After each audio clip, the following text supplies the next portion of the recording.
Nagsalita na po si Congressman Paulo Duterte matapos kumpirmahin ng Prosecutor General na may isinampang reklamo laban sa kanya. Wala pa raw siyang natatanggap na dokumento kaugnay nito at matagal na anyang nangyari ang insidente. Nakatutok si Darlene Kai. Sa itong mga tunsunan gagawin nyo, karon nakakita na po mong video, dugay-dugay na nahitabo. Sa isang video mula sa staff ni Davao City 1st District Representative Paulo Duterte, may binanggit na kongresista tungkol sa isang video at kasong isinampa raw sa kanya. Ino-authenticate na anya ng kanyang mga abogado ang isang video pero wala siyang ibinigay na detalye kaugnay nito. Kay murag nauna man og file ana sa ambot og CIDG ba. Nauna file sa CIDG ang testimony, ang affidavit sa social media usa sa piskal, so di ko kara himo og statement ana kay wala pa mi kadawat og dokumento nga gipailan kog kaso. Inilabas ang video na ito matapos kumpirmahin ni Prosecutor General Richard Fadulion na may mga reklamong isinampa laban kay Duterte. Batay sa investigation data form na nakuha ng GMA Integrated News at kinumpirma ni Fadulion, ang negosyanteng si Cristone John Patria ang nagsampa ng reklamong physical injuries at grave threats laban kay Duterte. Nangyari raw ang insidente alas 3 ng madaling araw noong February 23 sa isang bar sa Davao City. Patuloy na sinusubukan ng GMA Integrated News na makakuha ng pahayag at karagdagang detalye ukol dito mula sa PNP, pero wala pa silang tugon sa ngayon. Para sa GMA Integrated News, Darlene Kai, nakatutok 24 oras. Inalala ng mga mahal sa buhay at nakatrabaho ng pumanaw na aktor at direktor na si Ricky Davao. Sa post ni Dingdong Dantes, inalala niya ang kanyang tito Ricky na di lang daw basta performer, kundi isa ring giver. Ibinigay niya raw ang kanyang katotohanan, paggabay, at ang kanyang di malilimutang signature, Chinito Smile.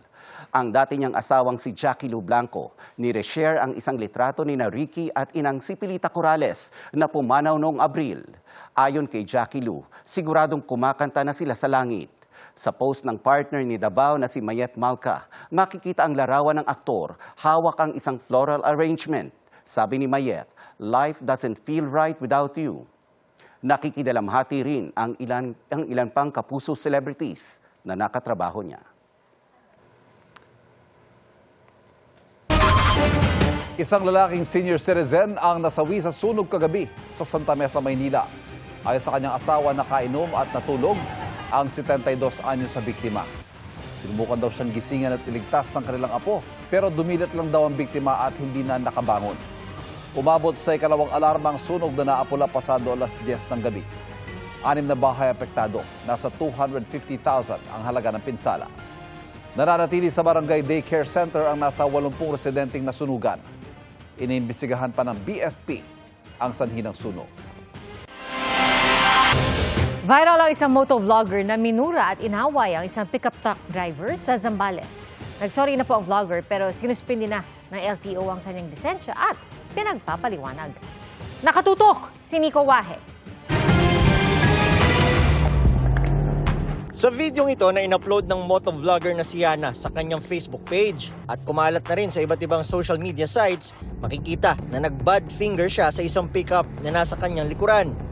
Nakaka-caption sa video na palipat-lipat daw ng linya ang pickup kaya nag-overtake siya. Bigla pa niyang nag-swerve ang pickup at muntik siyang masagi. Nang magpangabot sila, Bakit nga ba? Ha? Bakit nga ba? Bakit nga ba? Bakit nga ba? Alam mo lubok-lubok yung daan. You tell me. Bakit nga ba?